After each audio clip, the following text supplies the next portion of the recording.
So it all comes down to a choice, and I'll give you a couple of steps. All right.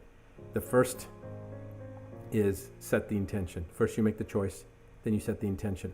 So the choice is, I'm going to choose to be happy and see this as an opportunity of the world becoming better. And then you set the intention. What does that look like to you? What do you want to see? What does that look like to you? All right. So for me, I see that as abundance. I see that as my children, having children, that I actually have grandchildren one day. I see those things. That's my intention. All right. And then I visualize it. I see it. I envision it in my head. It's Maxwell Maltz from Psychocybernetics, the first plastic surgeon, one of the first plastic surgeons, talked about the theater of the mind. I picture what that looks like. What does that abundance look like? What does it feel like? What does it smell like? I picture it in my mind visually, okay, in the theater of my mind. In my imagination, I visualize it. All right. Then I put an emotion behind it. And that emotion is to create the right sentiment, because think of the emotion as the fuel that powers the car. When you emotionalize your intention with visualization, you're giving it power, you're pouring fuel on it. And then you just simply take action. You do something, whatever it is. Somebody looks at you and tries to socially shame you because you're not wearing a face mask, and they tell you, why aren't you wearing a face mask? Yell back at them. And like this one lady said, she said, you just yelled, Nazi, you Nazi, and they just stop and they back away. Well, whatever it takes. I thought it was a great idea. So that's what I mean by when I talk about you first live a result and then you give a result. So the IVE in live and the IVE in give, it's the same. IVE, intention, visualization, emotionalization, and then A, live a result. A is the action which gives you the result. And once you've lived a result and you've experienced that result, now you can give a result.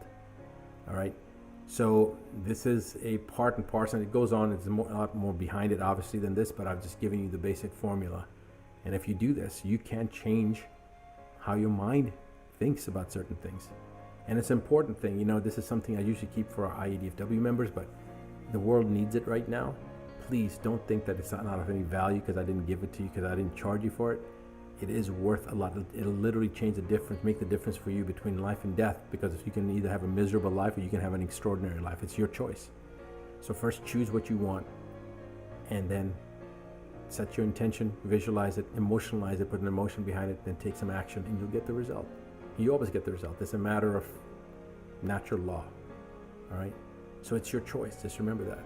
It's your choice. Whatever it is, it's your choice. We all have that choice. It's your choice. So it's up to you to make it a good one.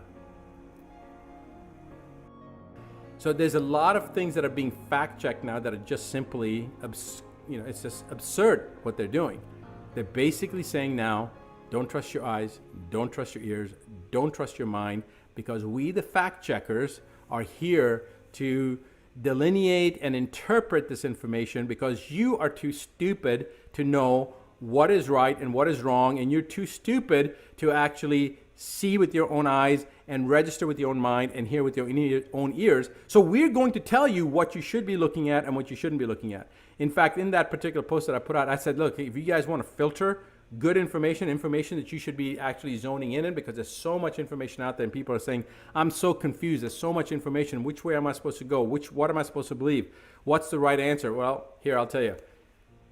Look for, on social media, anything that's been fact-checked. If it's been fact-checked, look at it, study it, and then ask yourself, does this information resonate with me? Does it make sense to me? Because if they've fact-checked it, there's a high likelihood they're trying to suppress you from knowing something. So, in fact, pretty much that's synonymous. So then, first ask that question, does this information resonate with me? Does it make sense? Is it based upon what my experience is?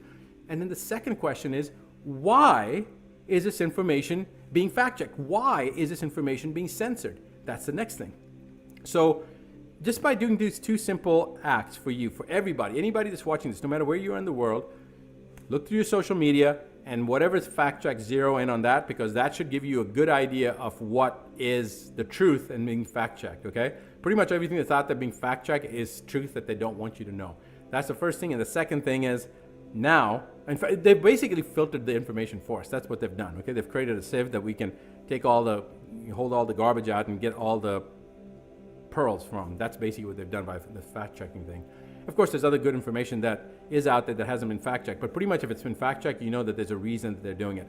And then the second thing is ask yourself that question: why is this information being censored?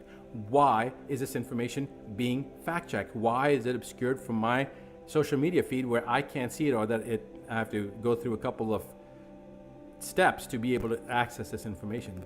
Ask the critical question. Start critically thinking. All right? And you will reap the benefits or you will pay the consequences. That's nothing to do with me, right? That's why we live in a free society, supposedly. But now if you start saying that, no, you need to wear a face mask, well, hey, guess what? I'm not responsible for your stupidity. If you are not evolved enough and intelligent enough to understand how the body works, and you're willing to sacrifice yourself and show how compliant you are, how docile you are, if you want to be muzzled like a dog, that's your choice. It is your choice.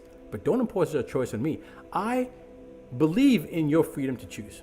I believe and I support your freedom to choose whatever you want. I have served to make sure that you have that freedom. I've laid my life on the line so that you would have that freedom to choose.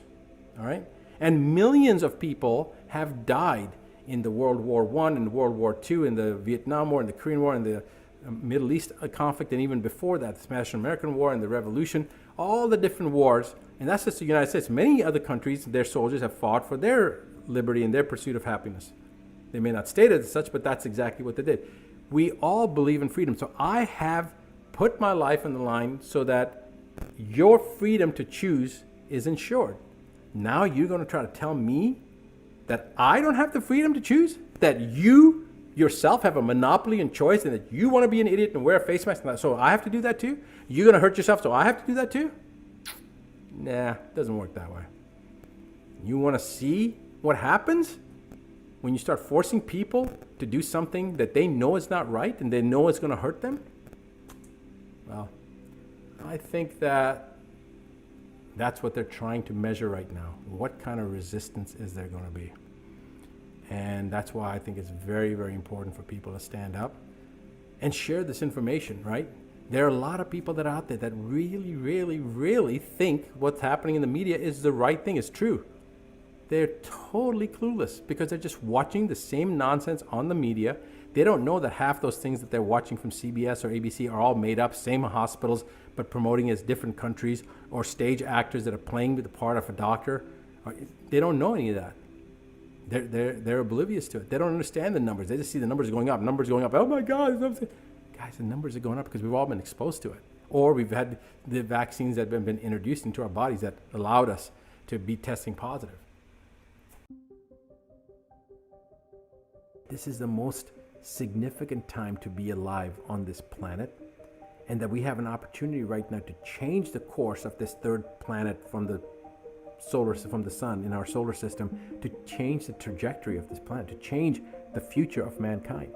And how exciting it is for us to have been selected to be the ones here to help usher in this new phase, to actually bear the burden of toiling through and fighting for this change that our children and our grandchildren and their children will benefit from. It's the same situation, but which sounds better to you? Right? It's a choice. I can choose to be miserable and scared and victimized, or I can choose to say, you know what? I'm going to do everything I possibly can in my own power.